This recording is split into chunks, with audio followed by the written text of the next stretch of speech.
Merci d'être avec nous sur RTI 1. Bienvenue dans le Flash Info de ce mercredi 5 août. Ouverture ce 3 août du dépôt des candidatures pour la présidentielle d'octobre prochain. La Commission électorale indépendante CEI reçoit les dossiers jusqu'au 25 août et c'est aujourd'hui mercredi que le président Alassane Ouattara, candidat à sa propre succession, va déposer son dossier de candidature.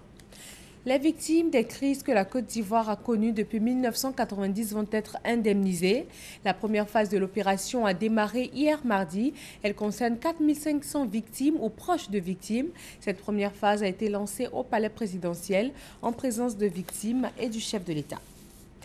La rue des Jardins dans la commune de Cocody compte une nouvelle bretelle. Elle a coûté 500 millions de nos francs et vient désengorger le trafic et aussi permettre de rallier le pont Henri-Konan Bédié dès la sortie du Vallon. L'ouvrage a été inauguré hier par le Premier ministre Daniel Kablan-Duncan.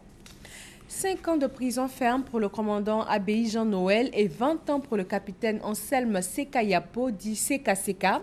Ces deux officiers de la gendarmerie ont été jugés pour violation de consignes, coups et blessures et détournement de fonds publics lors de la crise post-électorale de décembre 2010 à avril 2011.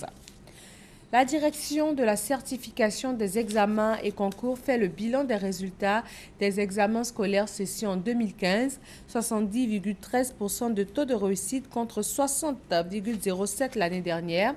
Un bilan jugé positif selon les responsables de la direction de la certification des examens et c'est un reportage signé Grace Kando. Le bilan des examens scolaires de la formation professionnelle session 2015 a été présenté ce mardi à la presse.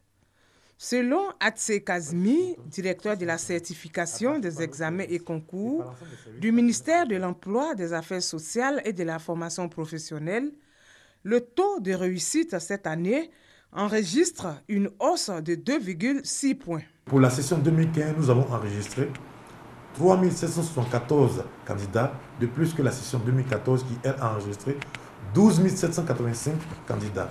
Sur les 16 559 candidats aux examens 2015, nous avons enregistré 11 612 qui ont été déclarés admis, soit 70,13% du taux d'admission.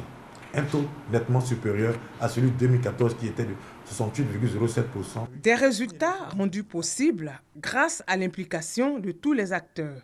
Nous sommes satisfaits des examens cette année, surtout le taux de réussite qui est atteint pratiquement 115%.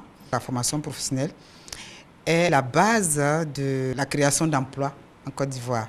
Et de plus en plus, nous incitons les élèves à s'inscrire dans le système de formation professionnelle qui est un garant d'obtention d'un bon emploi. Pour rappel, les examens scolaires de la formation professionnelle ont démarré le 13 avril et se sont achevés le samedi 4 juillet 2015 par la proclamation des derniers résultats. Au moins 8 personnes tuées et une centaine d'autres enlevées au cours de la nuit de lundi à mardi par des militants présumés de Boko Haram.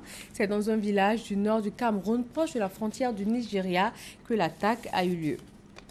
Au Burundi, l'ONG internationale Crisis Group tire la sonnette d'alarme. La situation s'apparentait à des prémices de guerre après l'assassinat du général Adolphe Chimirimana et l'attentat qui a blessé le militant des droits de l'homme Pierre Claver Ponimpa. Selon l'ONG, on constate un changement qualitatif dans la violence. Le pays est passé de manifestations de rue à assassinats ciblés de personnalités de premier plan. Des inondations ont provoqué mardi le déraillement de 2 trains bondés dans le centre de l'Inde, faisant au moins 27 morts et une centaine de blessés.